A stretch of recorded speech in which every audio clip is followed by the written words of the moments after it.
So I moved to Mexico when I was 16. My grandfather actually joined a Christian cult slash religious group. I was a semi-professional, or basically professional, I was getting paid, Irish dancer in Mexico. And we actually got fairly popular. If you're, say, a new business, say a WeWork or a Miro, or way equity partners, or startup when you're launching from the beginning, you don't have much brand equity, right? And social proof is such a big thing in Japan. Assumption is kills so many things. So never assume. So I learned a really valuable, I guess, leadership experience on that. So I would love this opportunity, which is kind of half the reason why I'm helping Chris build Way Equity Partners, is because if I wanted to build a business, this is the solution I would have. Culture will always be important because culture happens when there's two people talking together in a room. There's going to be culture there, right? What you want to do is create culture with intention or start. Important to move fast, right? And when you move fast, you'll end up breaking stuff. So it's about making the culture where, hey, making a mistake is not bad, as long as we learn from it. Thank you so much, Aki, for being with us today. Happy to be here. You spent over a decade building teams, shaping cultures. Definitely want to dive deep into that today with you. Sounds good. Before we do that, though, tell me what led you to Venezuela? Like, how did your journey start in Going entrepreneurship? right into that part, huh? Yeah, absolutely. Yeah. So Venezuela, I lived there for 2 years. So my ex-wife, she's Venezuelan. So at the time we were married, I had 2 kids, and those 2 are actually born in Mexico. And I met my ex-wife in Mexico. So what got you to Mexico? Let's just start from there, man. It's too interesting. So I moved to Mexico when I was 16. This was related to my family and my parents and what they were involved in. So I have a very odd upbringing in the sense that I didn't go to a traditional like education or school. My grandfather actually joined this like Christian cult slash religious group. They call it officially the New Religious Movement, I think. When I was born or when I was very young, I don't quite recall. And my grandfather was a fairly successful, well, I guess very successful businessman in Japan. And at that point in his career, he was like, money is not everything. He tasted success, been successful, made his millions. And I was like, I want to find more meaning in his life. And that was basically the thing that made him turn to, I guess, this religious group. And so he joined, basically financed their entire operation in Japan, but pretty sure a lot of it globally as well. They were based in the US, the group itself was. So as part of the supporting of the group, he established a school in the middle of nowhere, which became an international school.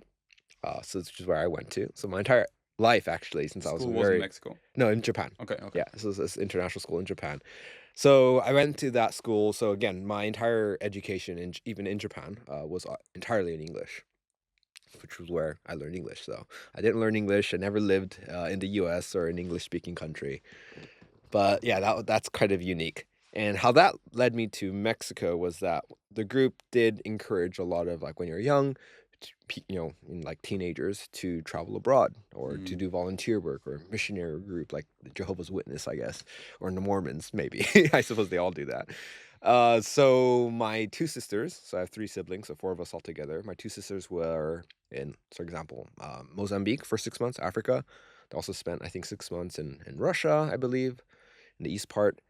And my younger brother spent, a few months in India and Taiwan. And I decided to go to Mexico, basically, when I was 16. Also, as a 16-year-old kid, you kind of want to get away from your parents, perhaps, that rebellious teenage What made side. you choose Mexico? Like, was there a specific reason? I didn't really know anything about Mexico, but I had friends who used to live in Japan as part of that group.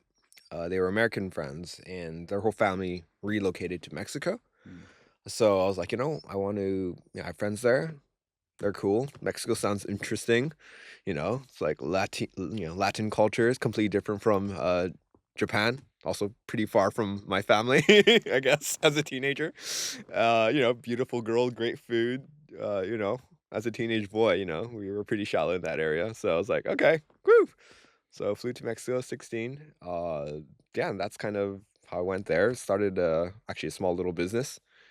So my at first 16, you arrived in Mexico, and 17, I started my small little like consulting, little kind of a side hustle that kind of grew. And then met my ex-wife in Mexico. Eventually had 2 kids. So I'm a young dad. My eldest is already like turning 18 You became a dad in at February. 18, 17, 19. 19. Yeah, Okay. don't recommend it. Yeah. But it's a great now that that's over. Oh, sorry. No worries. Uh, it's great to have that done because my kids and we can talk, on a lot of topics because he's going to be technically an adult in Japan next year. So that's really fun. But anyways, don't do it when you're 19 unless really mature, which I was not. Anyway, so 2 kids in Mexico. My ex-wife was Venezuelan. So when we had to move, it was like, okay, let's go to Venezuela. Her family was there.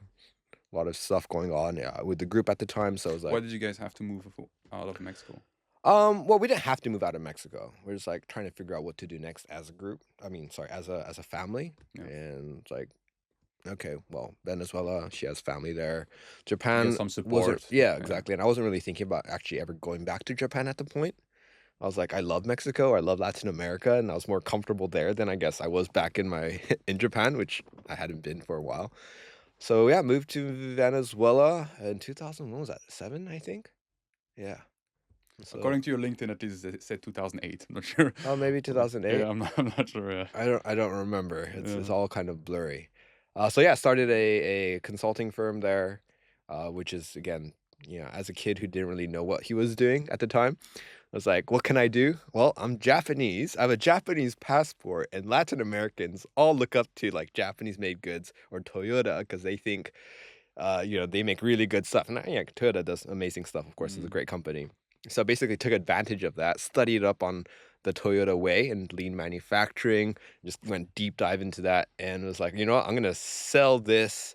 Use my passport as my like brand as a Japanese person who can become an expert on product How did you deep management, dive? How did you study like books, books, just buying books and crap load of books, a lot of books, and talking to people, and just doing my own research, internet, whatever it took to. And again, I was insatiably curious, anyways, and I enjoyed learning about this stuff, and ended up creating like seminars and workshops, which we sold as a package to companies in Caracas.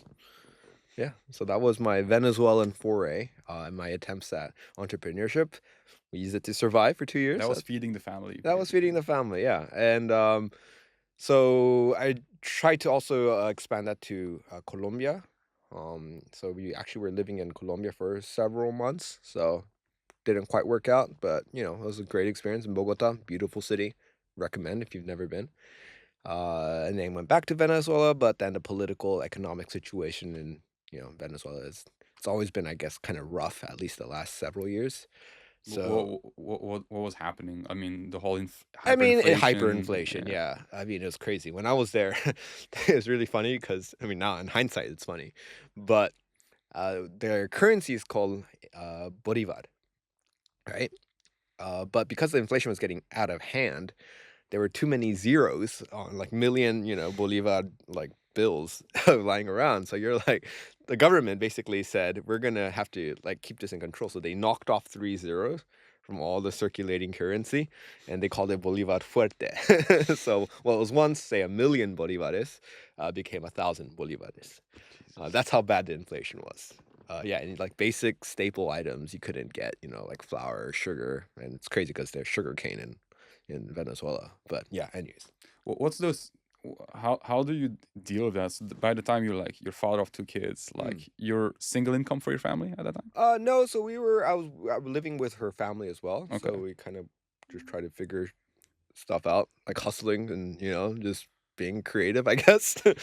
Did you like how were you happy back then? Like, were you overstressed, or like how did you take that? Because I mean, being a father that young sounds like Yeah, I mean, insanely hard, and not in your country, not in your comfort zone. Like, so I think looking back on it now, if I were to see myself as a third party mm, and observe that person, now I would feel more stressed. But at the time, that's just life, right? You didn't know any better in a way, if that makes sense. So young, yeah, I young mean, and I naive. remember being stressed for sure, of course, and there's always some stress in life because it's life.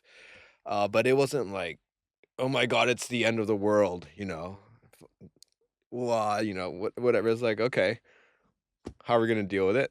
And I guess you just having I guess grown up in that very odd environment. I don't like. I wouldn't say for a while I was really embarrassed about my upbringing. Like I was super ashamed. I never really told people about it unless I really had to. But the good side of that Why did you feel that way? Like, because it's so different. Like you don't grow up in like a weird Christian group at a weird school that's not especially in Japan. And my family's fairly old and traditional. We have, relatives who are very well known in Japan. And yeah, some of them are like celebrities. So when we go into these family gatherings at like weddings or, mm, on funerals, you're like the odd one sticking out, right? So it's always kind of a sore spot when I was younger. Now, thankfully, I've made peace with it. So it's like, hey, you realize as you grow older, everyone has a interesting story. Everyone's different. No one's really normal, even though on paper you can look normal. No one's really normal. But that took a lot of time for me to, I guess, go over and learn and to, get to know myself, I suppose. But sorry, going back, what was the original question I was talking about? We're going off in so many like tangents just here. honestly, like I want to kind of take your journey because I know you obviously, and I Yeah. know your story. It's so interesting, but I also want the audience to understand Mm. that you're someone who is extremely creative and like, Yeah. So how did I feel during that time in Venezuela? Struggling to survive, I guess.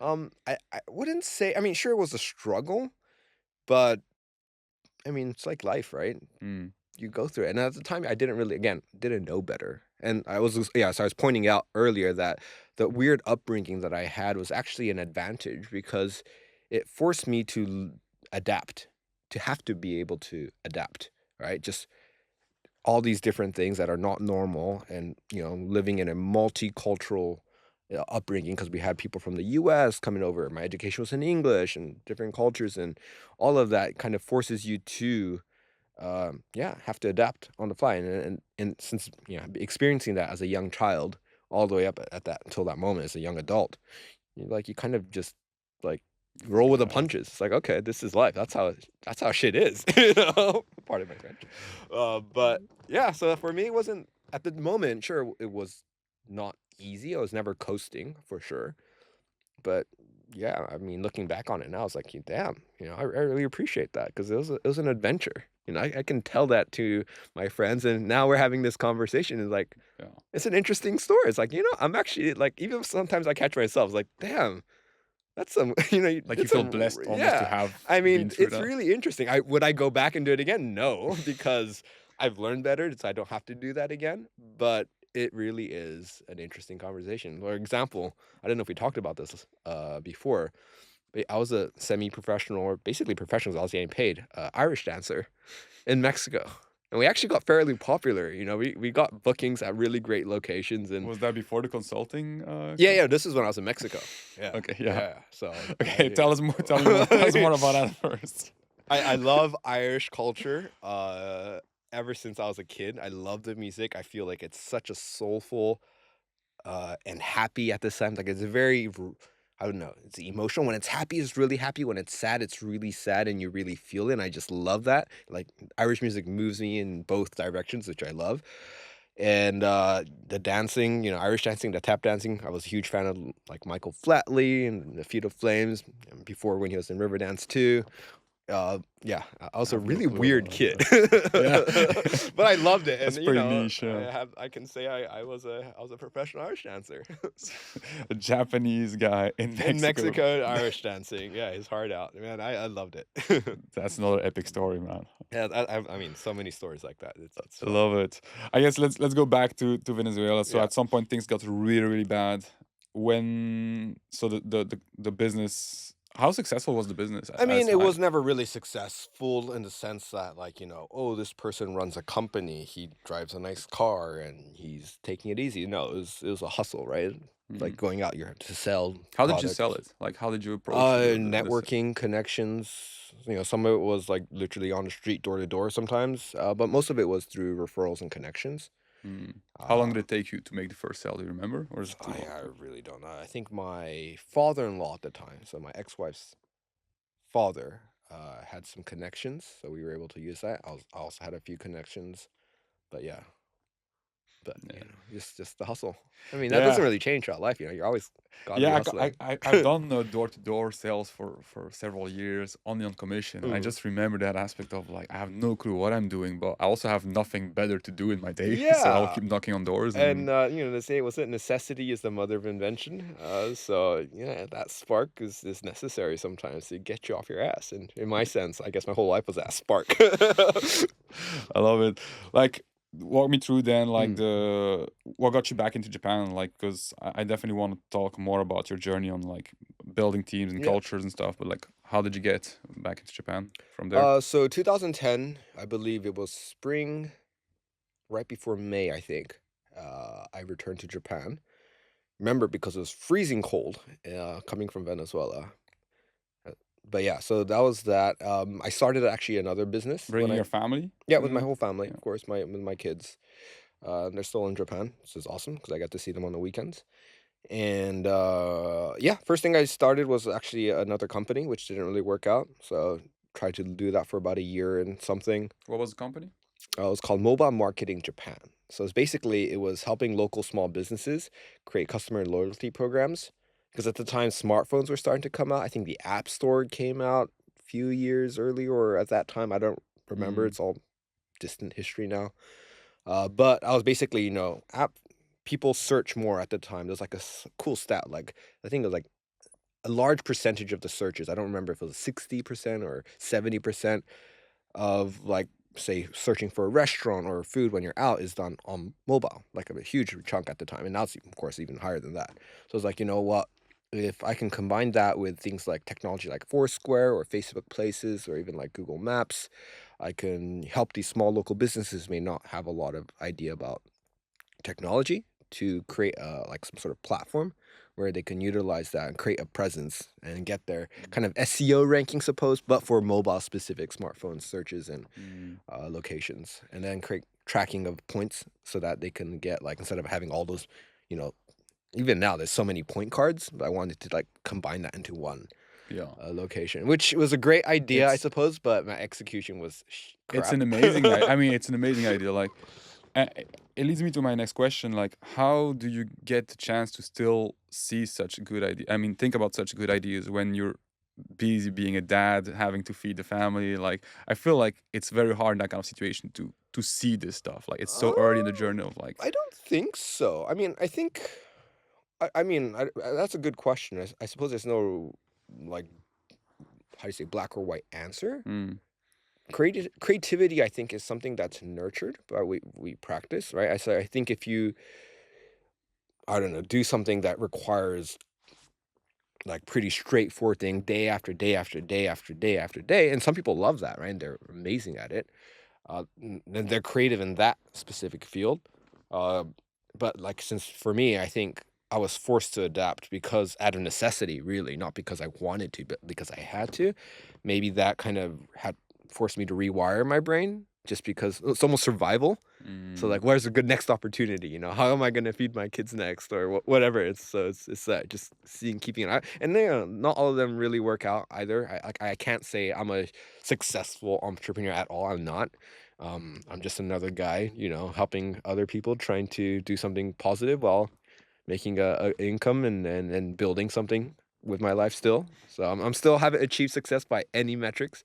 But I've been, I mean, feeding your family and still being an entrepreneur true. and I being mean, happy and I learning is am I successful. have an amazing life, I have to say. I love my life. I love the people I know. I love the communities and the relationships I have with, friends and colleagues. I get to do really cool stuff. But from, I guess, a financial success metrics, I don't think, Right. um, maybe even financial is not the word, but like I don't feel like I've achieved anything yet. I still have a lot to do. And that's kind of my burning desire. Like I'm not comfortable by any means. Like there's so much I have yet to do and I want to do. So that's also pretty exciting for me, I guess. What will I just want to ask you now Mm. already, but what will success look like in that sense then? Um, I mean, that's such a big question, right? What is success? I mean, they have Yeah, because what you books just on said, that. your situation sounds like success to me already. Yeah, I Like, mean, well, thank you. Appreciate that, first of all. But so one of my favorite quotes, I'm gonna kind of just use a quote to, I think, explain my definition. It's not really my definition, it's whoever wrote this. I don't know who it is, whoever did. amazing. I'm gonna steal it, but that's my shout out because I don't remember their name. But it goes, "Success is the progressive realization of a worthy goal." So for me, it's like as long as you're making progress towards a worthy goal, and when you accomplish that, you're gonna have another worthy goal, right? So there's no, it's like, finding enlightenment. They say you never arrive at enlightenment. It's not about achieving enlightenment. It's about the journey towards enlightenment. And that's kind of for me, it's a journey. As long as I'm making progress, doing something meaningful, of course, I have that North Star or whatever outcome that I have, which is, I want to build businesses. I want to help people build companies. I want to build my own company that can really scale and have a positive impact, both economically and socially as well. But yeah, but my main metric, I guess, is not that financial part. It's more the fun because I love building, I guess, and I Mm, love doing stuff that has some sort of impact, whether it's dance, Irish dancing yeah, or yeah. building SaaS companies. Yeah.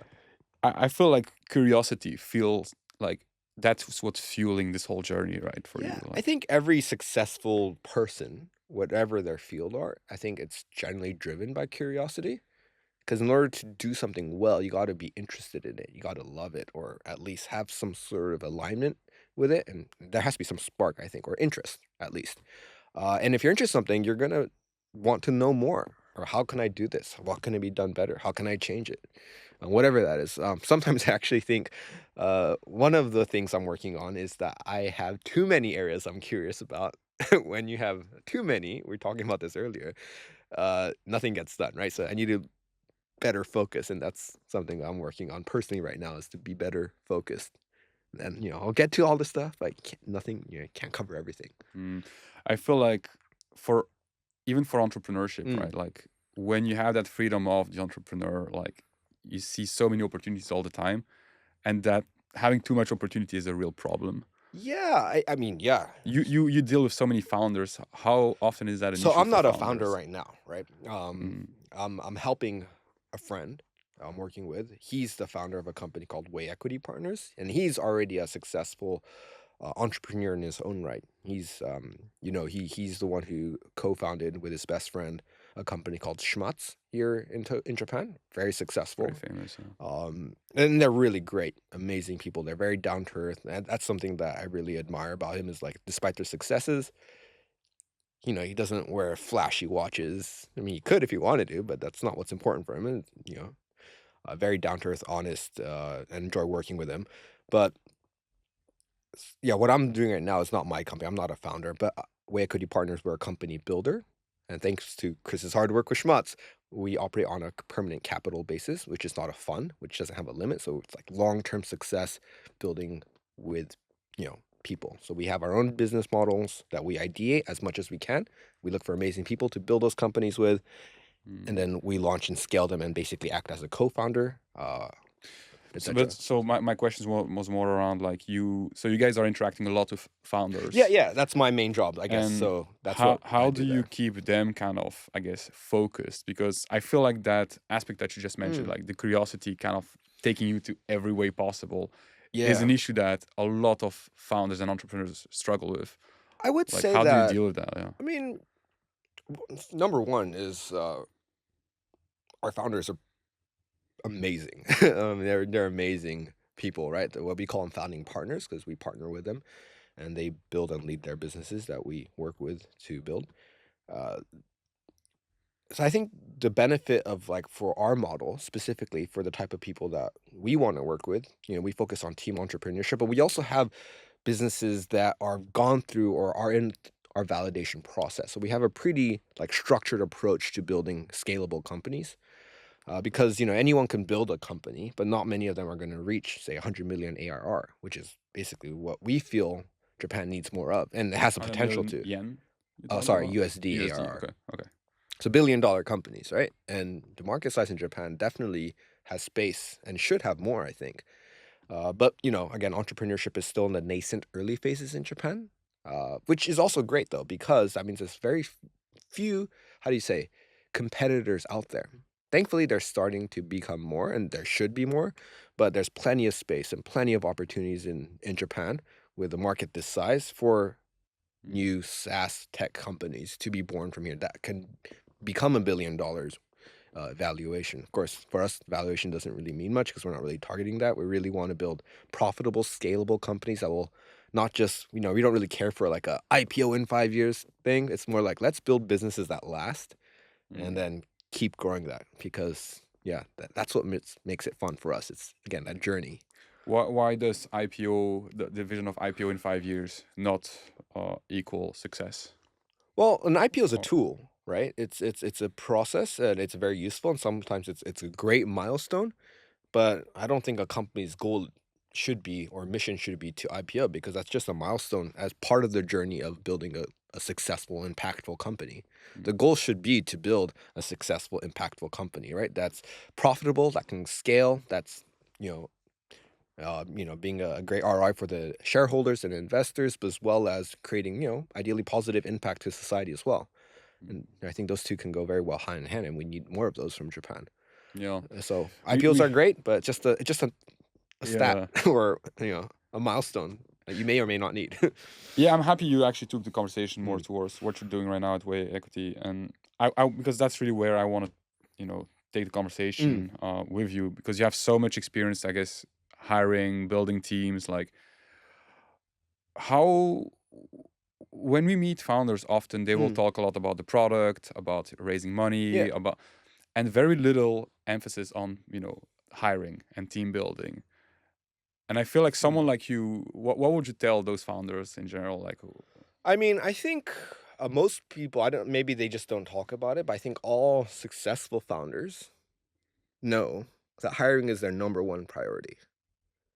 That is always going to be your first and foremost. I think Steve Jobs was adamant about hiring, um, Jeff Bezos too. I mean, all of these people that we now see that they built these huge, massive businesses. Back in the day, they were very, very focused and laser focused on hiring the best top talent. That's capability, but also culture wise, putting a lot of focus on that. So maybe it's not as glorified as the whole fundraising or series. I achieved Series A or X amount of dollars were raised in the last round. Perhaps, but I think for those who know what they're doing, like I would say successful founders, 100%. I would think, because all the ones I know would say the same thing and echo this, is that people are the 100% most vital resource a company has and needs to grow, right? mm, And building scalable companies is not a one-person journey. I think again, most founders, if not all, know this. It's a team sport, you know. mm, No matter how smart Steve Jobs was, he would not have been able to build Apple by himself. He had two other co-founders. And then after that, he had the early team that they hired and worked together as a team, as a unit. And then they hired more amazing people and grew that and grew that. And same as any business, I believe. So I know. I think if we were to really maybe point to that direction, everyone should and probably would highlight that. For us, we're definitely unique in the case because we operate using permanent capital, which means we're in it for the long term, and we have specific criteria on the type of businesses that we want to build, which is again has outsized outcomes. That's the only way the business model really works, which is great because we all have everyone at Way really has, I would say, amazing like outsized ambition. But because it's that team environment, right? It's a team sport, and we build using the team entrepreneurship model.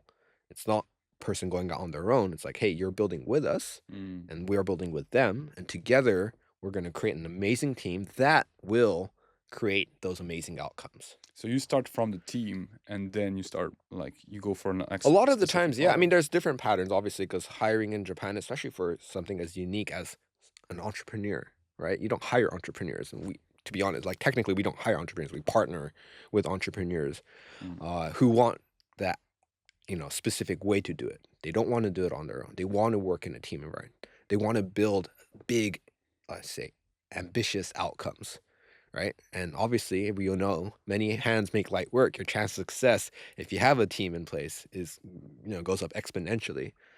So for us, yeah, that's our focus. So yeah, founding partners are the priority. Business models, I wouldn't say they're a dime a dozen. Not every business model is going to become $1 billion company. But we are in a wonderful country, Japan, that has a lot of opportunity in the tech space, right? There's so much. You just look at the data, right? What kind of opportunities do you see? I mean, I'll give a shout out to our first business that we've launched that's been very successful so far, and we only launched it in January. We actually had our first couple of paying users within, I believe, within 3 months of launch. That's good. Like having nothing, no line of code, until the amazing founding partner he joined. He's a technical founding partner, He and had experience before, like founding companies, or is his first? yeah, he actually in the past, I believe he's tried to co-found a business in the U.S. in Silicon Valley. I don't think it really worked out. He is brilliant though. I mean, that guy's amazing. And I guess for him, he was just missing that team.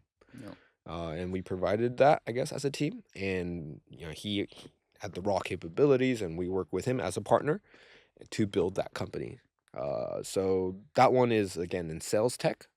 So I think sales is very outdated. The way sales is done in Japan, sales methodologies are still kind of a new concept. Most people, it's more of like in Japan we say like the kizon no okyaksan, or like existing relationships, right?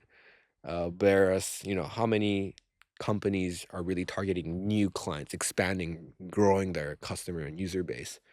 I would say that's more of a recent thing, which is why like more inside sales concept itself, right? The model with having an inside sales team within an organization, it's still fairly new in Japan. Mm. But Can yeah. you elaborate on that? Like, because it will seem like a very, I guess, logical thing to always say, "Oh, we need more clients," and like Yeah, keep I building up mean, that. Like, but Japan, like you say, is more about. yeah, to summarize, I guess the thing about like identifying businesses is again pretty data driven in the sense that you talk to customers. If we have an idea, there can be many ways the idea comes from. It could even be as simple as, oh, look, this product exists in X region around the world, or another part of the country, or another part of somewhere. It doesn't exist here, or it doesn't exist in Japan. Why is that? Again, curiosity. Why? Mm. Why are we doing things this way? Why is it done that way? And then you have a hypothesis, but then, of course, just a thought, an idea doesn't really mean anything unless you talk to people. And I think that's one thing a lot of startups potentially make a lot of mistakes is they don't talk to enough customers in the early stages, especially. So for us, before we invest a single, yen dollar Mm. into a business, it's like, let's talk to customers. So Mm. the cell dynamite, for example, it's a sales tech. Before we built anything, sure, hypothesis was great. There's a big market. Sales in Japan is very outdated. Methodologies are not really there yet. Sales processes are not really like don't really exist. Some places do. They do a really great job, but it's still very new. So that means there's an opportunity for growth. That's an idea, but we talk to people. We talk to country manager. We talk to sales leaders. We talk to inside sales, and BDRs, SDRs. As many people as we could, did hearing sessions, interviewed them, talked about their pain points, understood what they're missing right now. How do they spend their day? How much of their percentage is not actually selling? And you'd be surprised. Most salespeople actually, majority of the time, is not selling and talking to customers. It's about researching, admin work, looking and hunting for leads, Yeah, that scouring. that's the reason why early stage startups don't talk so much to customers because it's a crazy amount of work It's a basically. it's a crazy amount of work, and it's kind of getting out of your comfort zone because you'll also potentially get no to your brilliant idea, right? But those no's could be amazing and could be very useful because you don't want to build something that is going to be a no. So, like going into these what we call customer truth validation conversations or customer truth calls is like really get the honest opinion. We have an idea. Would it work? Talk to them about their life. Oh, how do you guys do business? What's your flow of the things? Oh, maybe this idea actually doesn't really mean anything. It's a stupid idea at the end, or Mm. wouldn't work here in this segment or this market, or etc. So being willing to get that no early, and you want to get those as many no's as you want. I recommend a book for anyone who's interested in becoming an entrepreneur called The Mom Test. The Uh, mom The test. Mom Test. It's a great I book. think you recommended it to Yeah, me I think as I well. may have, Yeah, right? yeah, But yeah, it's like talking to people, and if it get really, no's are good. Don't sugarcoat your idea. Don't try to get just talking to your friends, for yeah. example. Maybe they'll be really supportive, and that's great, but you don't want supportive yeses. You want constructive no's. If constructive no's are better than supportive yeses just because they want to be nice to you. Yeah, yeah. People don't want to hear no. Yeah, so that's that data driven approach of what we do to identify uh, How would potential you businesses. how would you frame those questions though? Because I feel like it's the same in recruitment, right? When you Mm. ask, for example, a candidate for certain information, there's a certain way that you might ask a question, and like you're kind of framing the question in your Mm. favor, right? You Yeah, know what I mean? yeah, yeah. You want to ask an open-ended question as much as possible, and I'm by no means Like very how? good Give me a at few it. examples of, like, let's say I'm an entrepreneur, I have Mm. a product in mind, and I start reaching out to Yeah. potential clients, but I want to have real Yeah. feedback. So what I would say is like I wouldn't even tell them what my idea is. It was like, hey, I want to learn about your industry. Tell me about your before I even say a word of what I'm trying to build or my brilliant idea. It's about tell me what you guys do. What's your flow like? Why do you do these things the way it's done? Is it because that's the best or is it always done that way? Could there be a better way? If there was, what is that? Again, curiosity. I think that's the best thing really an entrepreneur can have is be insatiably curious. Like ask why so many times. Was that thing from was it the Toyota way? Was it ask why 5 times or is that no How Musashi? do you land a meeting like that though? Because if you don't have Mm. any value, you're not able to get that meeting with a relevant person as well, right? So So how would you walk? why where so my question to that would be then Mm. is to where is that assumption coming from? Is that a valid or is that an assumption? Is that a real truth, a fact that you've experienced? In the sense that the value Like proposition. that people wouldn't want to talk to you if you don't give them a value. I feel like it's the natural way of people to think, right? Like, Yeah. But I mean, I'm in sales myself, and I completely got rid of that aspect of thinking. But I also I live through my network, so I always mm, have a connection to give to someone, and so I yeah, will kind you of start trade with that, I that. guess. Yeah, All right. I mean, again, I think people have this fear or assumption that people don't want to help you. mm. I'm surprised. Most people are great people. Like I would say I'm an optimist in case you haven't noticed, but I would say most people are just decent human beings and they want to be decent human beings. And from my experience, maybe I'm just lucky that been surrounded by so many amazing people that if you ask for help, people are willing to help. Yeah, I agree. Was it Steve Jobs has this famous anecdote when he was in high school or something? He reached out, cold emailed, or not email, I guess not emails, but a letter, right? To, was it HP founder? Asking for parts or something. I don't know if you know Really? that Yeah, I don't story. And know the then the guy story. replied, gave him parts, and then apparently he got like an internship at HP. But he just Just cold ask. reached out, Uh, and like people want to help if it's within them, and if it's not too much of an effort. 30-minute coffee or an hour conversation. When again, you're not going to get yeses all the time because people are busy, of course. mm. But you still like if people can help. I found in my personal experience that people want to help. I find my experience, like, it's very important to showcase that you did your homework. Yeah. If you do cold outreach, like, showcase that you Oh, for sure. You don't kind wanna of be have, lazy. yeah, Yeah. you did the homework before Yeah, be asking for help. curious Yeah. why you wanna reach out to this person. You gotta have a reason. Mm. Ideal customer profile, right? You got your ICP, what we just initialized as ICP. It's like, if I'm thinking about a real estate management tech company that I wanna build, then I wanna reach out to property owners or real estate management companies. Why do I wanna reach out? Well, I want, or what type of audience do I wanna reach out? Like, what's their size? You wanna, like, go deep and small and niche as possible, Mm. then go, like, say, a company that owns, I don't know, 10 properties in Tokyo. Make a list of that, and then get specific regions, and then boil it down to learn about the industry as much as you can through before you talk to them, of course, do your research, and then talk to them. They know you're not gonna be an expert, and you're there asking for advice, and most people are happy to give advice. Mm. Those things seems very, I guess, obvious to you now Mm, because you've been through that phase of, like, yeah. you And have to also through figure my those things out. mistakes, by the way. Like, I started, I don't know how many companies I started in my life, What are the biggest mistakes you made that you could kind of, assuming that assuming? I am such a genius person, which I'm not. So it's like before building or investing your time and money into a business or a product, like talk to people first, listen to them, really get like an MVP. People say that keyword and throw that around so many times, minimal viable product. What does that really mean? How do you get there? It's like, well, talk to people. Just talk to people. When do you feel like it's the right time to start? Because there is also this Mm. thing of analysis paralysis, right? Yeah. Like, when do you, like, with all the founders Mm. that you have as well, when are you guys like, okay, now it's the right time to pull the trigger? I mean, it really depends on the business model itself too. And again, I don't think we have it down to a perfect science, and perhaps no one really does. But yeah, I mean, I think action is incredible. I think the more people you speak to, the better it is. You can always use more information and feedback. But of course, there's a certain time when I think you can have a sense of like see a trend. Mm. I don't know if you talk to if I say there's like 100 real estate management companies in Tokyo alone. Example, that's not based on any data, just an example. And if I talk to 20 of them, I would say that's a pretty good number, 20% of the total market. I'm just an example, but again, shouldn't stop. But then once you have a good feeling, oh look, the data is pointing to this thing.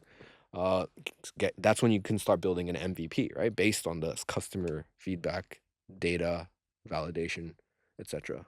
Mm. If it's a yes, if it's a no, then yeah, Yeah. then go to your next thing and then repeat the process.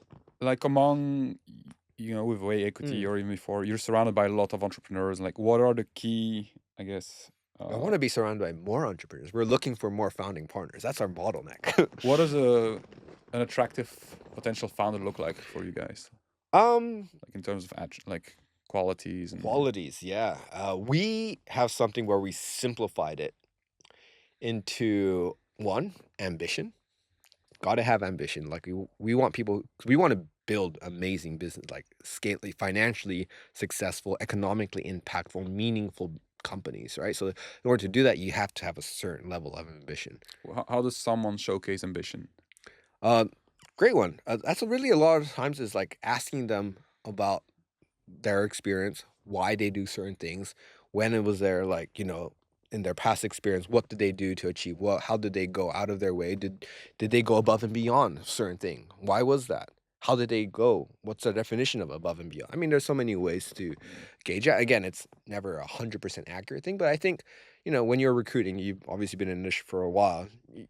You can get an idea by talking and asking these you know questions, open-ended questions to get people's things. If someone really wants to, how do you say, perhaps build a coffee shop and own a coffee shop, and they're happy and they just want to have that kind of more like laid back life, Mm. it's great. Not for us, because not everyone should be like this crazy ambitious person. That would be a nightmare world. I mean, like, it'd be so crazy. But I think you want to find people that aligns with what we want to do, which is why I think companies have values and culture and all of the things. 'Cause you want to find people who align with that. And in our case, we want ambition as one, and the next one is integrity. Right? That's so important, especially for us. As I said, we want to build like outcomes, like crazy outcomes. In order to do that, say for example, $1 billion company that does 100 million USD in revenue, ARR, that takes on average probably 10 years. So in other words, if you want to work with someone for 10 years, they got to be trustworthy. You got to ideally enjoy spending time with them, right? And like respect, obviously you have to respect the individual as well. So that means integrity plays such a huge part. Being intellectually honest with others, with yourselves, with themselves, seeing where Again, you're. how you meet someone, how do you figure out in a couple of meetings? Because I know you guys are doing quite long interview processes, We but do, yeah. still, how do you figure out before truly working with someone their integrity? So we use a lot. I'm a big fan of behavioral interview questions.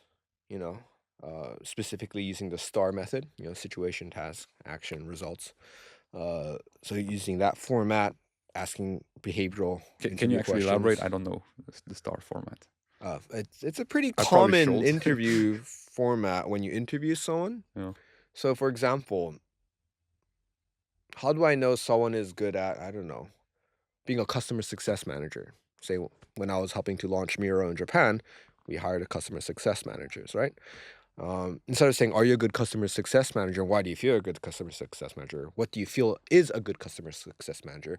Most people have an understanding of what the ideal is for a customer success. Maybe they saw a podcast or read a book about it. Mm. But what you really want to know is, instead of just like that idealized, hypothetical, see how much they are knowledgeable about it, is like how much do they actually have experience in it. Like, so a STAR interview process would be asking them, okay, give me a specific scenario when you had to deal with X situation, right? That's what the S situation for X whatever customer. Tell me like what the situation was. What was the task you were responsible for? What action did you take to resolve that situation? And what were the end results? And you dive deep into that because you can't lie or you can't make up story. You can make up a high level fluffy story, but you can't really make up when you go into the nitty gritty Yeah. of like, how did you deal with this customer? How did you get their buy-in? Oh, it wasn't that customer.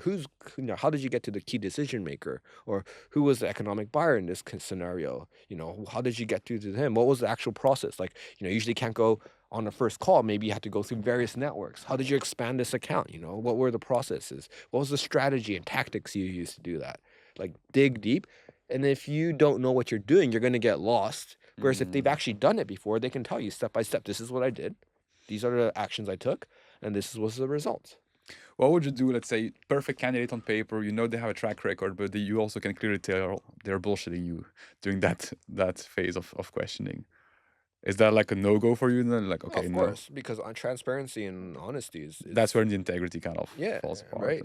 Yeah. Again, we're not looking for employees.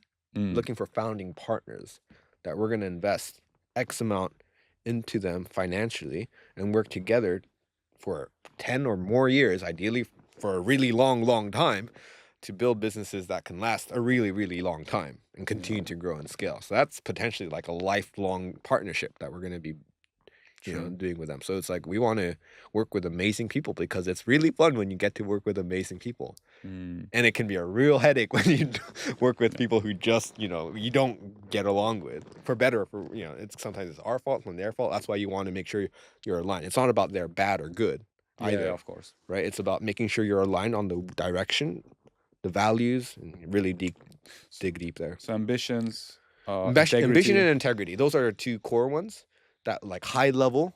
And then from there, you can break it down, obviously, into other things. But I would say those two are like a really high level core, I guess attributes that we dig for and look for in a founding partner. You guys look for founding partners. You probably want them to already have some kind of experience, like founding companies or some type of entrepreneurship. I think it's good for them to have. Sure, that'd be great if they did, but it's not a requirement. I think there are a lot of really ambitious people who work in a company, like even having experience at a great company, like say I don't know, what's any great company or tech company or finance company or private equity fund. Working in a really respected, really like how do you say, just a good company. They also have really great things where they learn from, so they can bring that knowledge with us, and we can learn from them, and we can learn from each other. And putting all that together, you can create something amazing. So, never having an entrepreneurial experience is not a.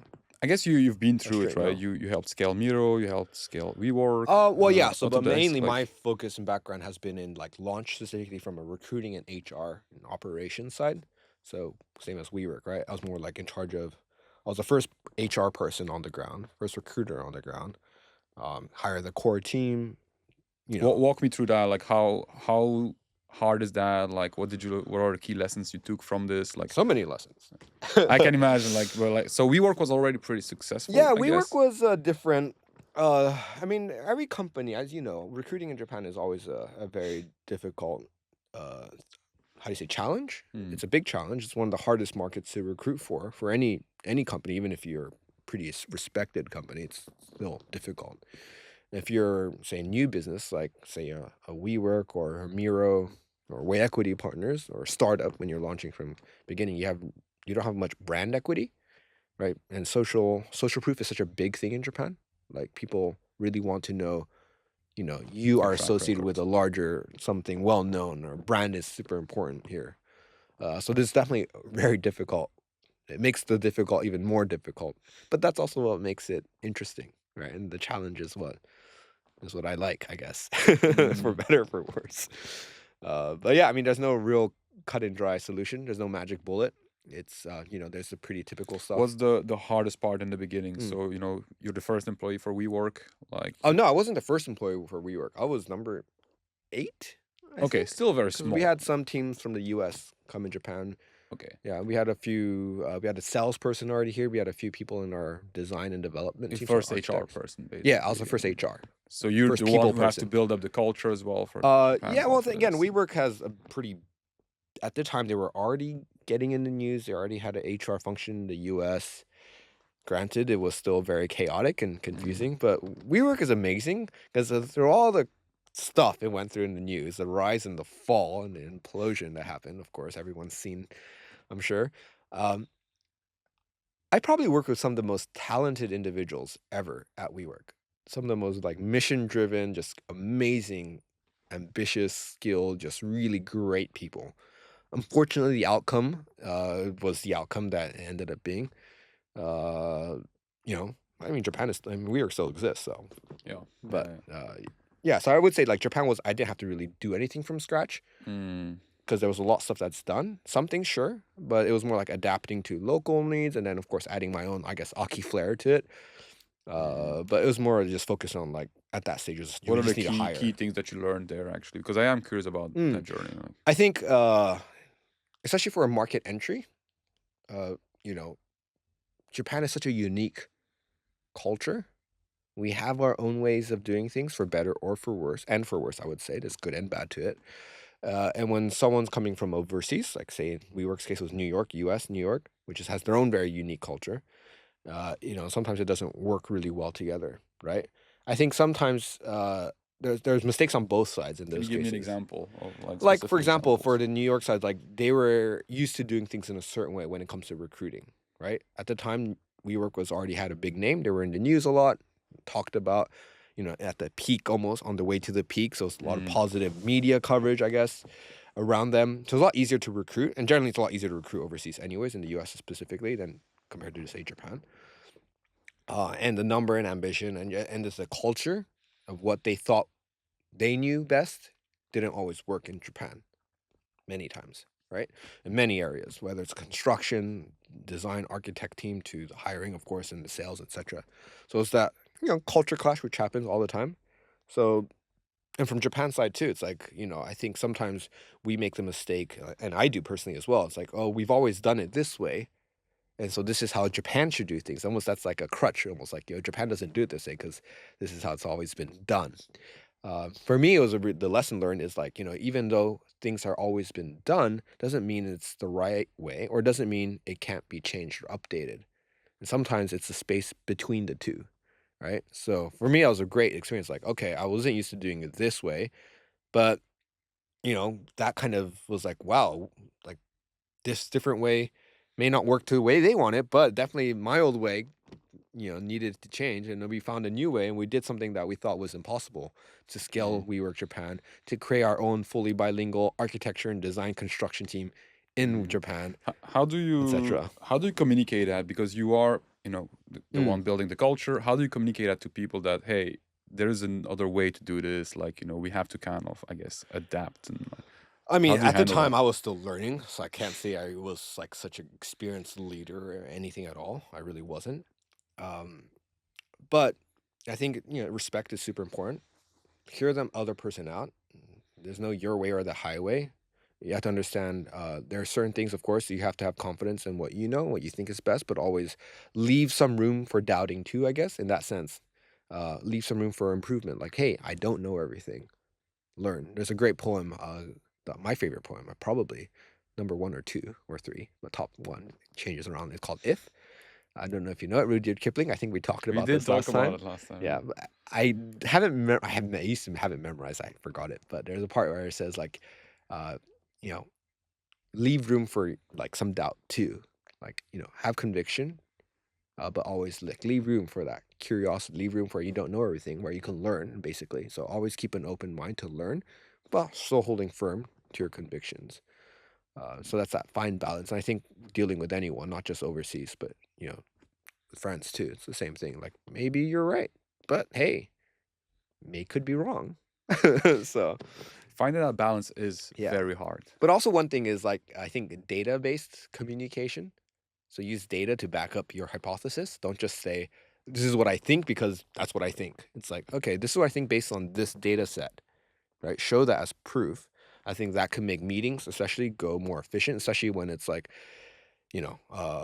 two separate ideas or cultures clashing. It's like, be prepared to bring some sort of data or facts to the table and base discussions on that. Otherwise, meetings will just go around in circles and no one likes, 2-hour meetings.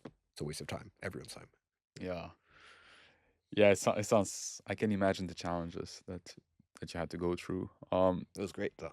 Yeah. Looking back on it now, it's fun. It was Which, crazy hours, but yeah. yeah, I can imagine. Like, what do you remember? Like specific mistakes that you made Oh, that so you will many share? Like, mistakes. I think when I was like had a per someone I was responsible for basically, like onboarding them and training them, part of my team. Um, I was like really not I should have been more hands-on as a leader and like basically a manager, right? Uh, Basically be more like with them. Like you don't want to be hands-on because be a control freak or micromanager, but also like make sure there's some strategy and structure to onboarding. Don't expect everyone to know what you think or what you assume the person is capable of. Again, assumption is what kills so many things. So never assume. That's kind of I had to learn. It's like this person was great experience, great resume. So I assumed that they would know, they would get in and hit the ground running. But of course, that's unrealistic because every company does things uniquely, different process. So I learned a really valuable, I guess, leadership experience on that. It's like through my mistake of being a terrible, I guess, like giving that person a terrible onboarding and training and that manager. But then thankfully, that person was very honest and told me up front, which so was great. Yeah, it was a great learning experience for me. mm, you mentioned assumption, and we did talk about it before as Mm, well. And this is funny. Like, I think a couple weeks ago, my sister is now working with us, yeah. and she's recruiting for our clients. And I remember telling her like, stop assuming. And I asked myself, like, why do people always like assume? What's your take on that? Why do you feel like people assume a lot instead of asking questions? Well, that's a good thing, and I'm gonna say I'm not gonna assume that I assume to know what people Yeah. do. I think it's just the tendency of just, we're used to what our own thought patterns are, right? It's like it's a habit. This is what we used to think, this is a thing, so we just base our decision making on previous facts and info that we have, whether that's actual facts or not, but at least internally it is. It's almost like the default easier way to do it. Because it takes more effort to be curious and to just rely on your own assumption. Relying on your own assumption is easier, I Mm. suppose. Yeah, I feel like it also comes from like that feeling of like, if I ask a question and I already knew the answer, Mm. now I look stupid, or it just seems like a Yeah, stupid yeah, true. Maybe question. it could be a fear of looking stupid as well. Yeah. But again, those internal fears, we realize that we, at the end, we are actually judge ourselves harsher than anyone else will ever judge us. It's something that I learned from So, recruitment, because I remember when you start recruitment, mm. you feel very bad not knowing much about Yeah, I the remember candidate's those days. background, right? And Yeah. so you don't want to ask questions I because was like, oh, a that person's gonna judge terrible me. first 3 months, 6 months. It was so bad. I think this is something that recruitment is quite unique in Mm. really teaching. Like, don't assume stuff, just Yeah, ask. You're gonna save for a lot of sure. time. And I think in general, don't assume. Like, we don't know half as much as we think we know, regardless of your profession. Or I think that's a good mindset to have, You to know, always be curious, because there's so much more. And the more you learn, the more you realize you don't know, right? That's what some famous, again, terrible name, some famous scientist said about learning about the universe and life. for a founder though, how do you balance that constant curiosity and assuming you don't know, Mm.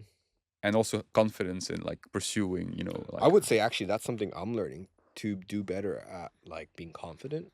I'm actually, I would say so. When I was young, I was really shy, incredibly shy, and I still am to this day, to be honest. Um, really. yeah, most people feel that I'm not, but in reality, I'm actually, I wouldn't say I'm very shy now, but I do tend to be more quiet. I don't like to be the center of attention. I hate public speaking. You're doing Uh, great. Thank you. Well, this is, I guess, two people. Yeah. I'm trying to intentionally not look at The cameras cameras. because that would make me get scared. No, but yeah, I mean, it's something I'm still learning, right? I think that, yeah, especially as a Japanese, as a culture, and again, I don't like to put the blame on my culture anyways, but I think there is some, prevalence maybe along our culture as a Japanese person is to like not and there's some beautiful aspects too, right? Like lowering oneself, like being humble, Yeah. humility. But then there's also parts where it's not so good, where like false humility is also not good, and Mm. that's its own like form of pride, which is something that humility is the opposite of. So in Yeah. that sense, or it's like for me, it's possibly yeah, I definitely need to do better at is to be more full of conviction, maybe not conviction, confidence or Yeah. presence. One of my great mentors told me when I first started recruiting, she said, you don't need to be aggressive to appear like you know your stuff. What you want to be is, was it assertive, not aggressive, which I thought was really nicely put. It's like, yeah, being assertive means like you're there, you're present, but you don't need to be aggressive or extra loud to be noticed.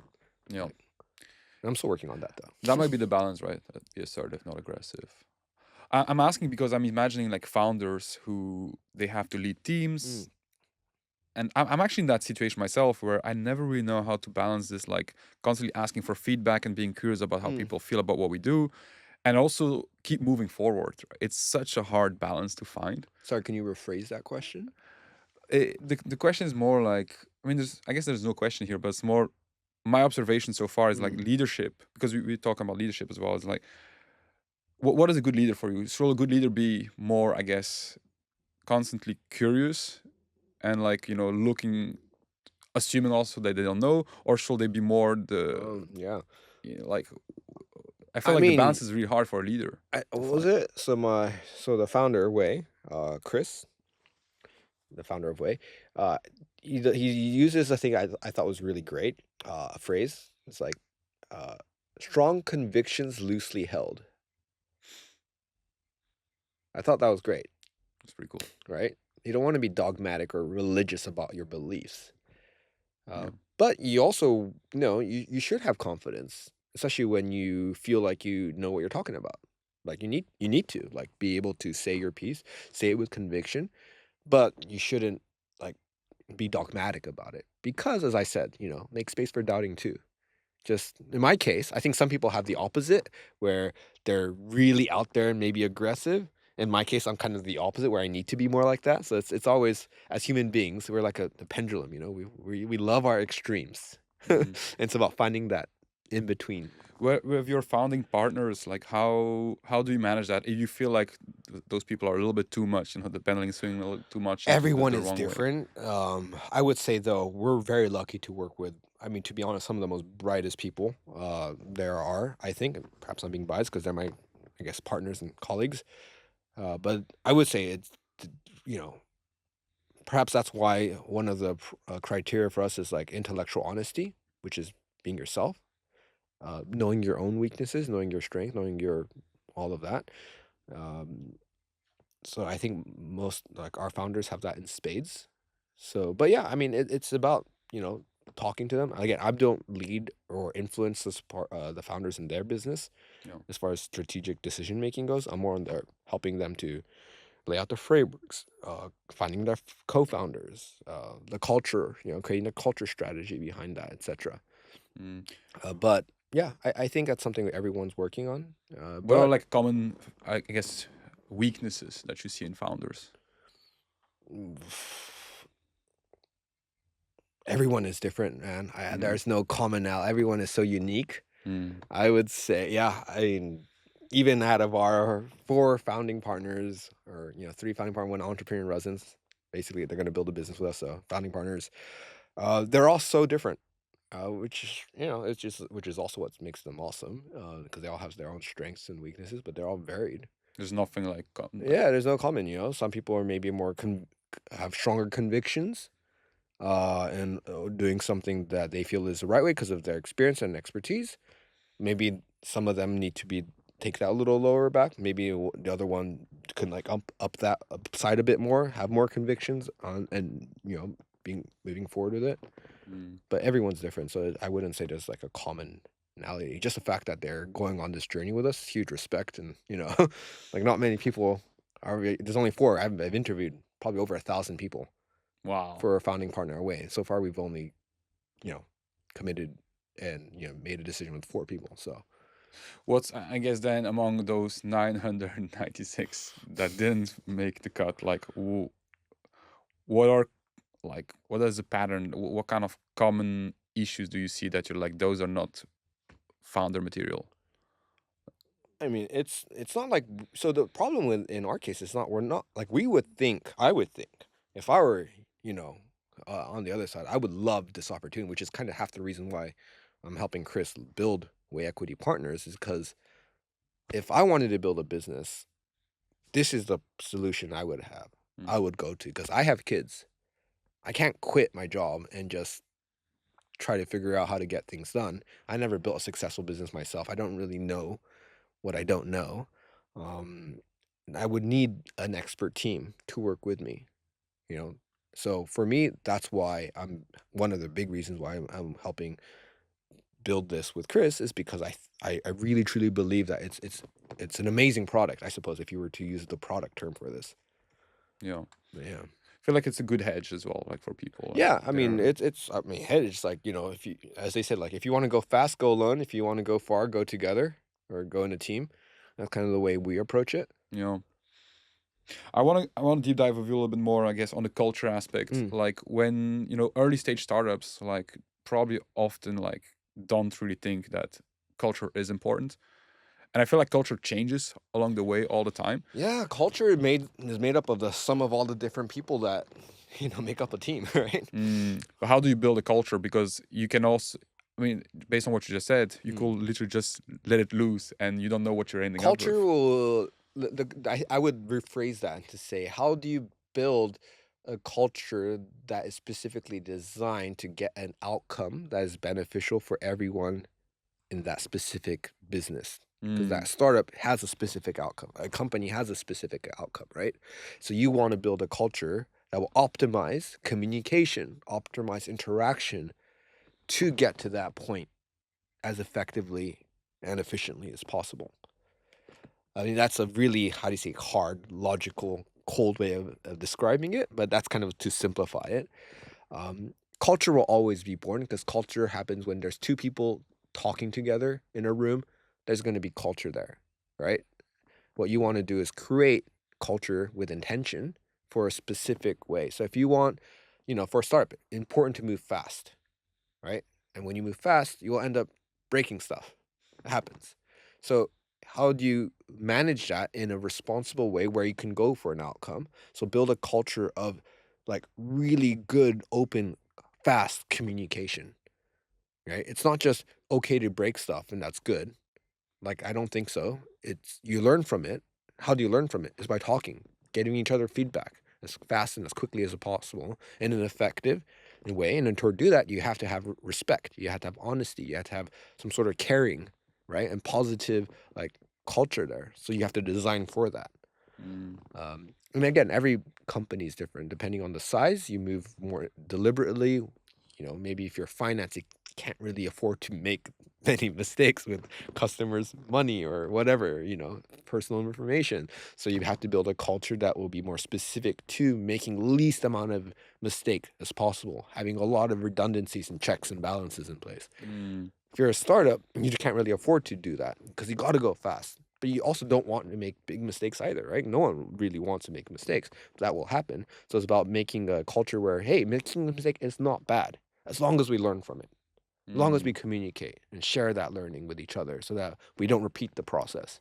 But let's keep going forward. Because if you're mm. fear of making a mistake, again, some cultures will develop too, which will stop progress, which will stop risk taking, which is really important in a startup when a small team with limited resources and speed is so important.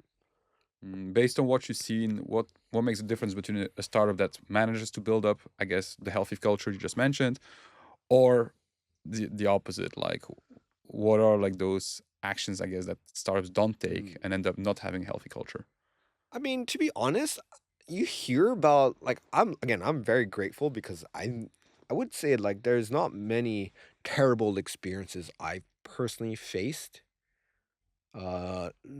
like myself, but you know, you always hear about them Right. on articles, news, why companies imploded, right? Some potential business, whatever, founders break up for whatever reasons. You know, I've seen it. I have friends who went through it.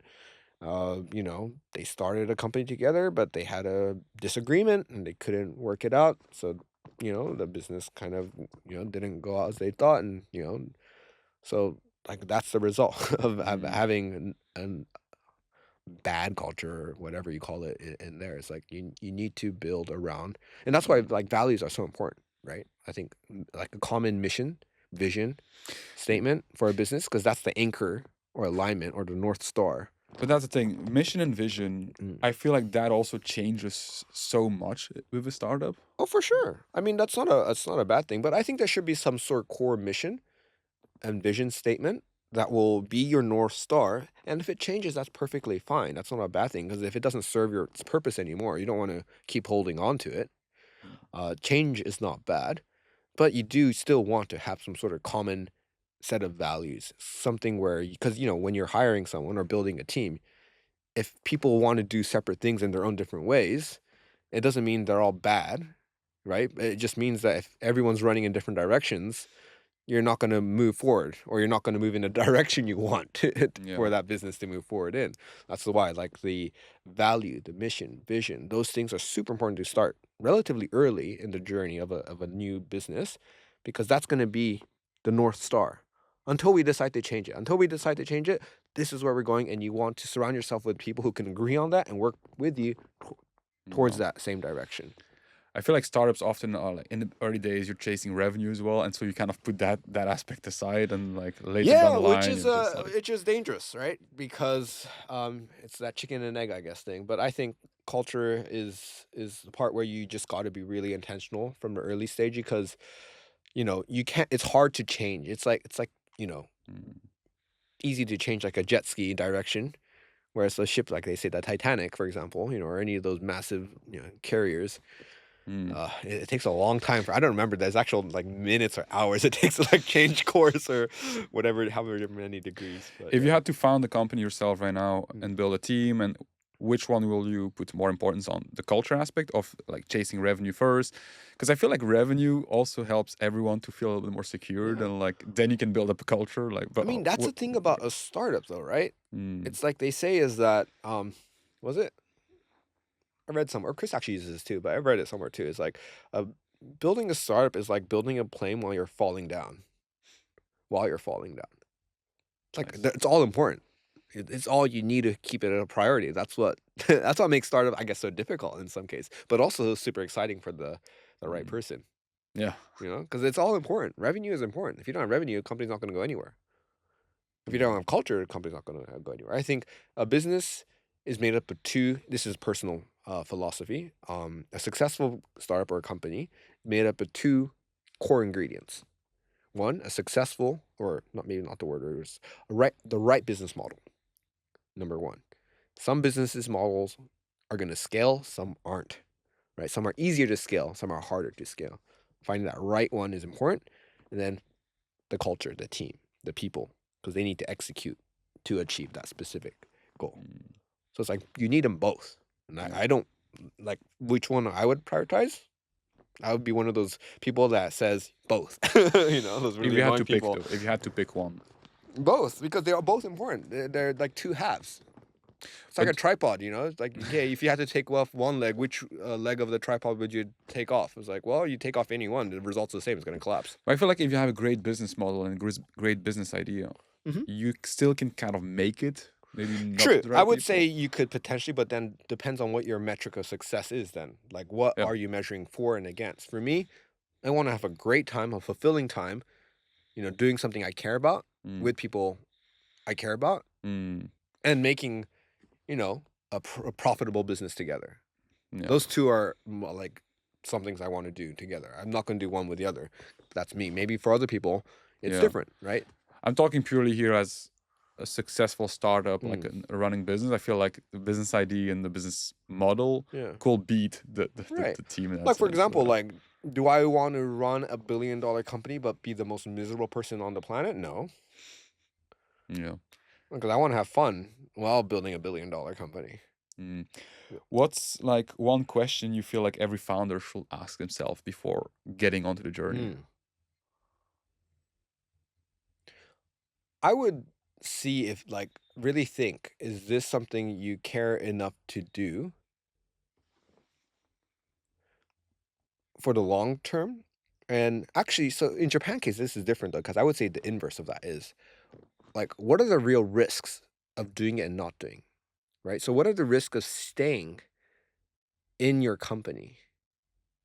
This is Jeff Bezos, the mental model that he uses. So was it Of the door, like the the door thing. yeah, risk, was it risk optimization framework? I don't I think remember. it's like if you pass a door, like there are two type of doors. One is like you can come back on it, and the other one is like you shut it and it's behind it. Is that what you're talking Yes, about? not specifically, but like I think, for example, in Japan, most people think starting a business is huge risk.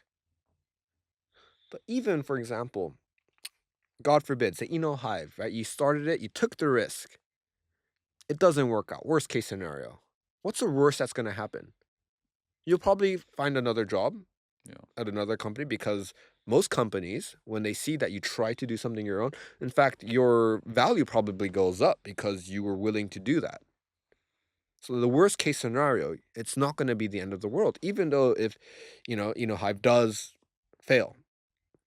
But then if you think about it from a numbers perspective, if it does fail, sure, you go back to a company or start another one, whatever, but say go back to a company. Most likely, you'll probably get a better position than perhaps before. Or if not, the worst will be is the same position as before, right? yeah, What if then the inverse of that, then the other side, because you should look at both sides, like pragmatically. What if Hive is a huge success? yeah, So risk factor, what's the reward? yeah, The outcomes, if you just purely 100% logical, take away the emotions, it makes more sense probably to launch Hive because the returns on it are way better than yeah. the risks associated with it. You know Japan Dev? Yeah, This job Paul. board? No, Oh wait, no. that's Tokyo Sorry, Dev. Yeah, Eric. Eric. Yeah, I just had a chat with our team actually today. We had him on the podcast, and he said almost word by word the same as you just said, like Yeah, I exactly mean, makes this. Like, sense. yeah. So I think that's more people should really think, like, especially in Japan. Like, there's Mm, so much infrastructure to support and help you, and there's more jobs than you can count. I mean, there's so many opportunities, less declining population, and thankfully, infrastructure in Japan is great. There's a lot of benefits too. yeah. But I like that. Like, yeah, are you willing? How long are you willing to go for that journey, and what is the risk really like? Yeah, it's like To both ways. Like, how long are you willing to continue in your same life? Again, some people are perfectly happy with it, and that's wonderful. Like they found their thing. yeah, Everyone needs to find their thing. But if that's not your thing, are you willing to keep doing that to do not your thing, or are you willing to try, perhaps fail, but if you fail, you can go back to that thing anyways, most likely, or something different. But it's not the end of the world. mm, yeah. Like, what's the? I guess I have a few more, I guess, rapid questions to Mm. go through with you. But what's the quickest way to kill a great startup culture? Like, imagine there's a great startup culture going on. What is one of the quickest way? Like, do you Oh feel? yeah, Yeah, oh for sure. Hire the wrong person, especially in a small, say small team. Hire that wrong person, like that is gonna create discord. That's gonna create discontent. mm, That is misaligned with your company. That is that's a death knell, man. That's really dangerous. That's like people are so important. The right people, including the wrong people, right? Hiring the wrong person is also super dangerous. mm, It's just as important as make sure you hire the right people. So like do the inverse. Charlie Munger, right? Always inverse. I think yeah. he said. How quickly can you find out if you hired the wrong person? I Like, think it's again communication, right? Have clear metrics. Communication is also about clarity. What does success look like? How do you measure up for it? Whether that's an OKR system, a proper performance management system or framework in place. Uh, that's really important. Again, it's not just shoot from the hip. You got to be intentional as mm, early as possible, or from the very beginning if it's possible.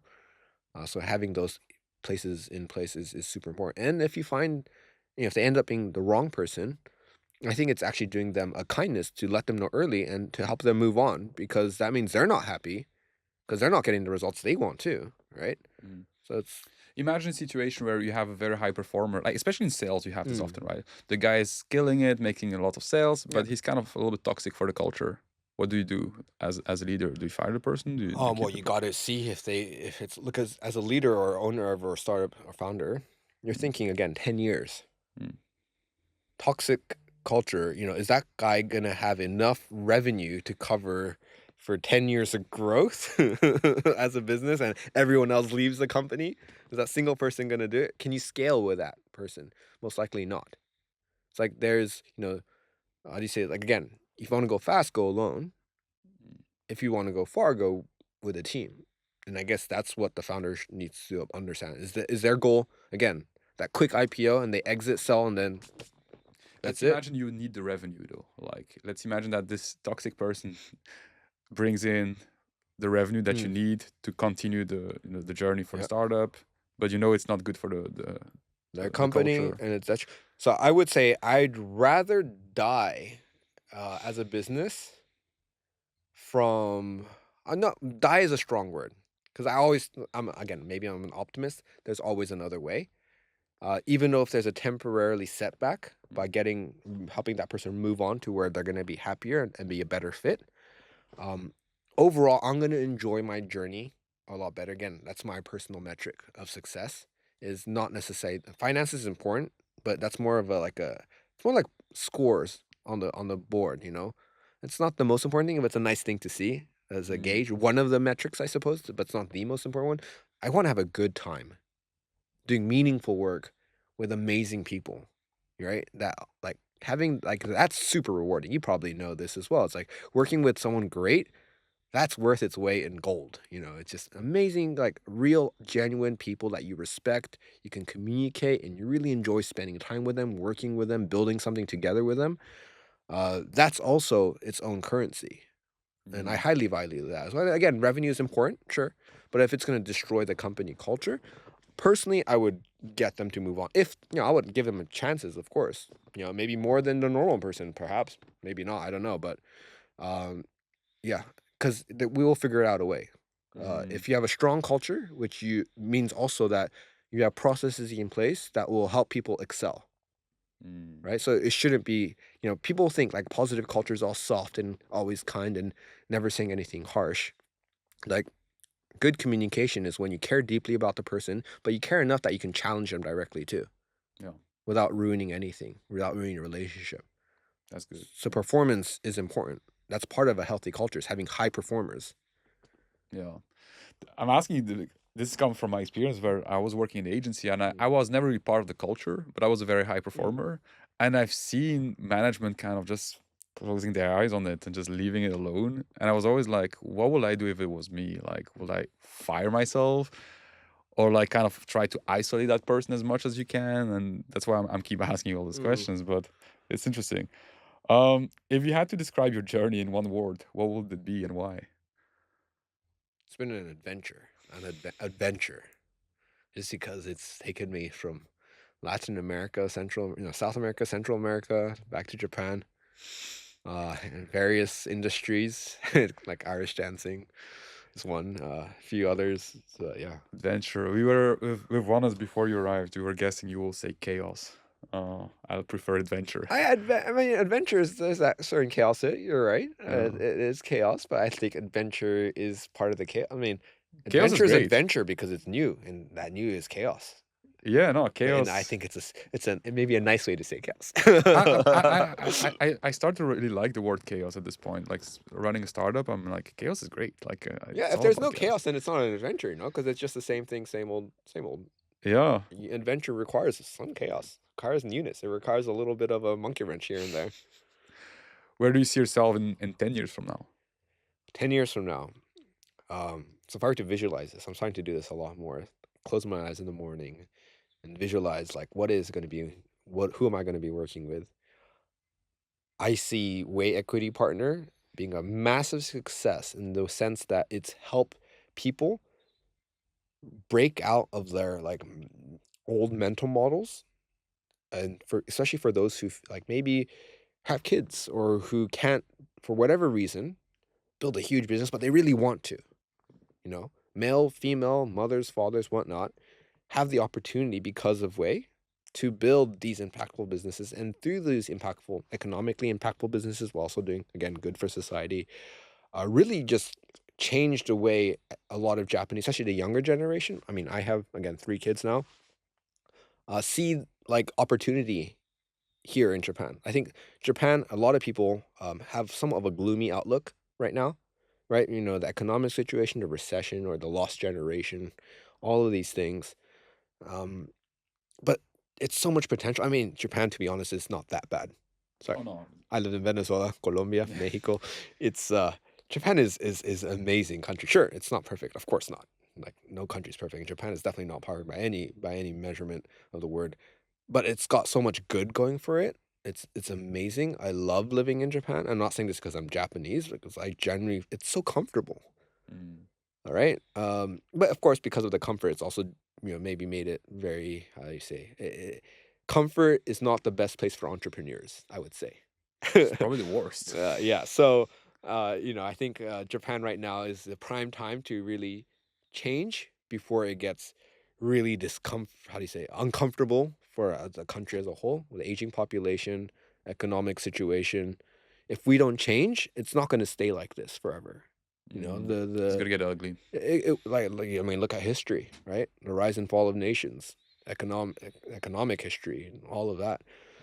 But I think Japan is at a prime time to be able to like reinvigorate itself, because Japan does have a pretty good history of innovation. What do you see specifically that makes you feel that way and you feel positive? Because we do have guests that kind of feel more negative about the whole Again, situation. I'm an optimist. I love it. So I mean, the reason why I feel like it's this from a numbers perspective, let's go there. Fourth largest economy in the world, yet we lack really low in like digitization, automation, and like there's like a certain word, but we really Digital rank low in transformation. the whatever index, right? Tech related. Mm. Sure, you can look at that as a pessimist and say, "Oh my God." It's like the story of the two shoe salesmen when like one went to Africa and they're like, "No one wears shoes here," or whichever. It wasn't. I don't know what the story was. But like one person went to a poor country. I would say maybe that's better. And they said, "There's no one wears shoes here. There's no market for shoes. I quit. I'm gonna go back home." Second person went there and says, "Give me your largest order now, immediately. No one wears shoes here. There's a huge market for it." Right? That's for me. That's how I see Japan. It's like sure it ranks low, but because of that, the Okay. upsides are enormous. So many areas of change and opportunity, and it just lacks infrastructure potentially in certain ways, like financing. It's still pretty opaque on how do you fundraise, how Mm. do you get your team together, how do you find fellow entrepreneurs, which is why I feel like Way Equity Partners is in a prime space to Mm. offer this solution for people who want to work in an amazing team, don't want to go on alone, but also want to be an entrepreneur and build like economically impactful, meaningful businesses. I Mm. think that's like exactly what we're trying to solve for, and we're looking for people who want to go for a ride on that journey with us. Because it's fun. Like being an entrepreneur is some of the most probably meaningful and fulfilling things that you can do, because you're really doing something you get to care about. And if you Yeah. have amazing people to work with, man, it gets really fun. Yeah. What's the best decision you made in your career so far? Hmm. Oh Jesus, I don't know. I mean, probably gonna be something with my kids because I love my kids. In your career, or maybe Career. proudest moment in your life, or best decision in your life, like you can go. So I'm gonna be honest here. I don't really have a cool answer for that, because I still don't feel personally I've done anything really great yet. But feel on the spin for that is it's around the corner. So I don't think I'm ready to answer that where I can say full conviction, this is the end results I'm really proud of. Personally, this is just a personal feeling. I don't think I've accomplished anything yet. I really don't. So I don't have a good answer for that, unfortunately. Ask me in 10 years, Yeah, dude. I No, will have a great answer for you. that's fair. That's fair. You're hungry, right? That's the whole thing. You're very hungry, and I guess the journey, right? You keep Yeah, going on it's the the journey. journey. Again, that's also a thing I need to work on, I guess, well, right? It's like it's also being content is important, which I'm not. It's a pretty hard one. Two last questions for you, Yeah, Aki. Is the kindest thing someone has ever done for you? that's a great question.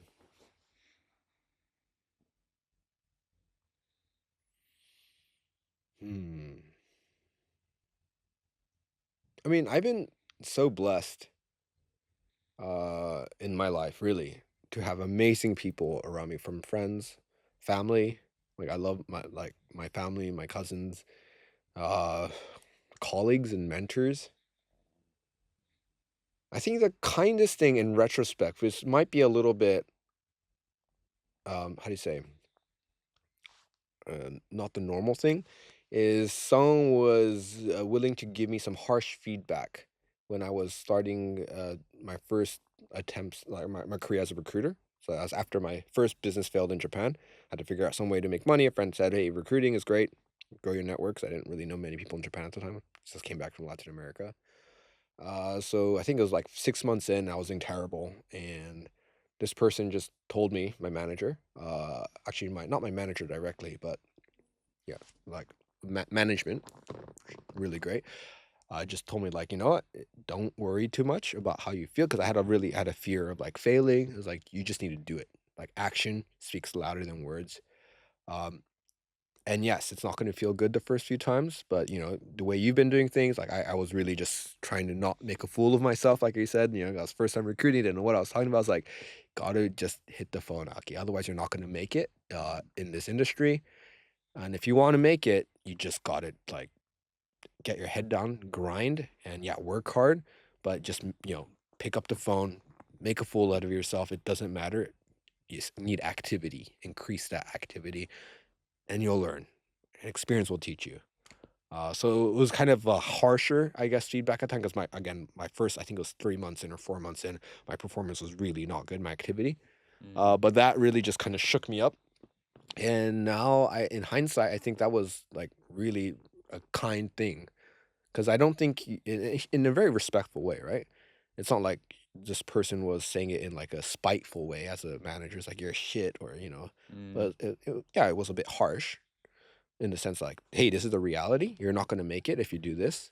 If you want to improve, these are the steps you take. You just need to do this and this and this. And it was like a little bit like, oh my god, I'm so new to this, and a lot of stress at the time. Obviously, at the time, I had 2 kids, Mm. and failed company right before, trying to figure stuff out myself. So yeah, and now looking back, that was probably the kindest thing, in the sense that it really shaped, like, that really advice really helped me. It was really good advice. Yeah. Like sometimes it's easy to give nice, sweet, kind advice or actions, I think. Easy to, do something nice. But sometimes, maybe for some people it's different, maybe. But for me, I think sometimes it's harder to have to be a challenge someone, or give someone like honest, just Mm. a little bit harsh maybe, but something really important. But of course in a respectful and caring way. Because I think it shows you love and care about that person, Yeah. in Yeah. Yeah. essence, when you're willing to give harsh feedback sometimes.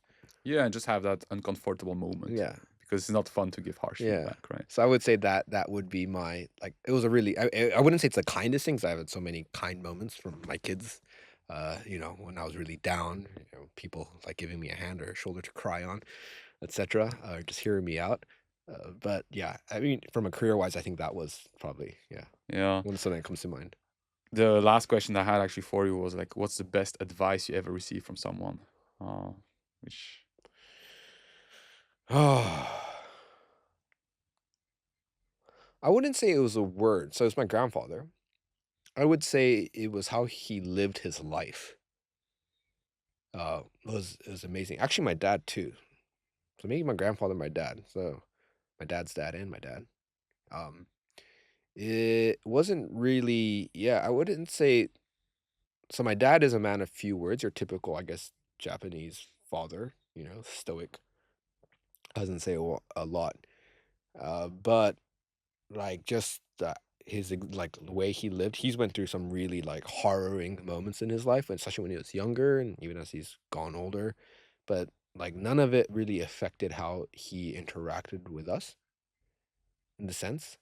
So like he didn't like just you know mm, let it out in front of us kids.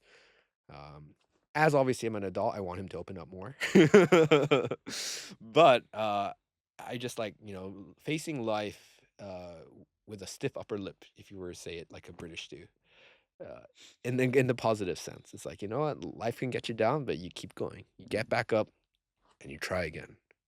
And yeah, again, it wasn't really advice in the typical like a conversation. It was more like how they live their life, and that example was really, I think, impactful and meaningful for me. So that also makes me, when I live, when I have to make decisions as well, that will always come back to me. It's like they had that impact on me, not by a conversation, but by action. Actions. So when I do an action, when I do something, how are my kids gonna judge me Yeah, in when I'm gone or when I'm adult or when they're adult? It's like I think that for me is yeah, it just keeps me on my toes, I I like guess. it. Like you said before, right? Action speaks louder than words. Action speaks louder than words, and karma's real, I think. And be genuine, be good to people, help people out as much as you can. Mm. No need immediate returns, I think, and I think a lot of people are in the same mindset. So You're living up to it, Aki. Like I thank you so much for the conversation because you've been one of the guys who helped me from like I think I just left my company when we met. yeah, it was And over a you year ago generally already. gave me some books. You spent time with me, kind of just without really knowing much about me, trying to give genuine advice. It helped a lot. Thank you. You I'm glad it were, helped some. yeah, and you came to the podcast, I think episode 2 or 3 when we messed up everything with the cameras, and you were just super kind. We just had a good dinner, and you were like, "Hey guys, I'll come next time," and here we are. And Yeah. so you're living up to it, man. Thank you so much for the conversation. Absolute pleasure. Hopefully, when my kids see this in 10 years, hopefully they never do, really, because I hate being on the mic or in the camera. But if they do, I hope it leaves them a positive impression. Did great, man. Thank you so much. Cheers. Yeah.